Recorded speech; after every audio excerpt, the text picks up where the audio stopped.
ടീച്ചറെ ഞാനെന്ന് പറഞ്ഞ കാര്യം തനിക്ക് ഒന്നാമത് നല്ല പ്രായമല്ലേ, എന്റെ സീനിയറായിട്ട് പഠിച്ചല്ലേ താൻ. ഇപ്പൊ ഞാൻ ആ കോളേജിലെ ടീച്ചറാ എന്നും പറഞ്ഞ് തനിക്കിപ്പോ സപ്ലൈ ട്യൂഷൻ മൊത്തം ഞാൻ എടുത്തരണമെന്നാണോ പറയുന്നത്? അത് ഇവിടുത്തെ ന്യായാടോ?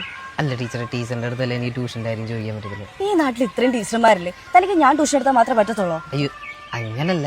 ശരിക്കും എന്താ തന്റെ ഉദ്ദേശം? എന്താ തന്റെ പ്രശ്നം? പ്രശ്നം എന്താന്ന് പറഞ്ഞാൽ സൊല്യൂഷൻ ടീച്ചർ കണ്ടെത്തി തരുമോ?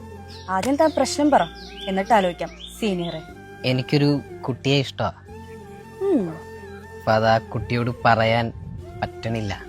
ആക്ച്വലി പ്രണയം തോന്നിയാ പറയാണ്ടിരിക്കരുത്, അതിപ്പോ ആരോടാണെങ്കിലും. ആന്നല്ലേ, എനിക്ക് ടീച്ചറിന്റെ ക്ലാസ്സിൽ പഠിക്കുന്ന രമ്യയെ ഭയങ്കര ഇഷ്ടമാണ്.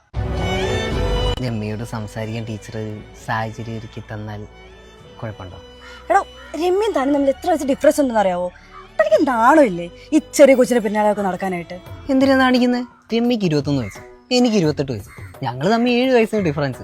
അതിപ്പോൾ നസ്രിയയും ഫഹദും തമ്മിൽ ഇത്രയും വയസ്സിന് ഡിഫറൻസ് ഉണ്ടായിട്ട് അവർ നന്നായിട്ട് ജീവിക്കുന്നില്ലേ? അപ്പോൾ പ്രായത്തിലല്ല, ബന്ധത്തിലാണ് കാര്യം. ആ ഒന്നും പറ്റത്തില്ല. ഒരു ടീച്ചർ ചെയ്യേണ്ട ജോലിയാണോ അതൊക്കെ? അതൊന്നും എനിക്ക് ഇഷ്ടമാണ്. എന്താ? ഒന്നുമില്ല, ഞാൻ ഒന്നും പറഞ്ഞില്ല. ഇഷ്ടമെന്ന് പറഞ്ഞാൽ ഞാൻ കേട്ടായിരുന്നു.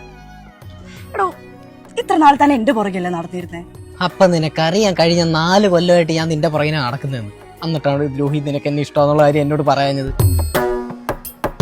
അതുകൊണ്ട് ഒരാടെ ഇറക്കിയത് വീഴോന്ന് അറിയണമല്ലോ. അതിപ്പോ നീ ട്യൂഷൻ എന്ന് പറഞ്ഞോണ്ടല്ലേ. പ്രപ്പോസ് ചെയ്യുമായിരുന്നെങ്കിൽ കുഴപ്പമില്ലായിരുന്നു, അതുകൊണ്ടല്ലേ ഞാനും അടവൊക്കെ ഇറക്കിയത്. അപ്പൊ എപ്പോഴും അച്ഛനും അമ്മയും കൂട്ടി ഞാൻ വീട്ടിൽ വരണ്ടേ? ഏയ്യടാ, ആദ്യം പോയി സപ്ലൈ ചെയ്ത് എന്നിട്ട് ജോലി മേടിക്കും, ഞാൻ വെയിറ്റ് ചെയ്തോളാം. ഇത്ര പെട്ടെന്ന് പറഞ്ഞ ശരിക്കും? ആടാ.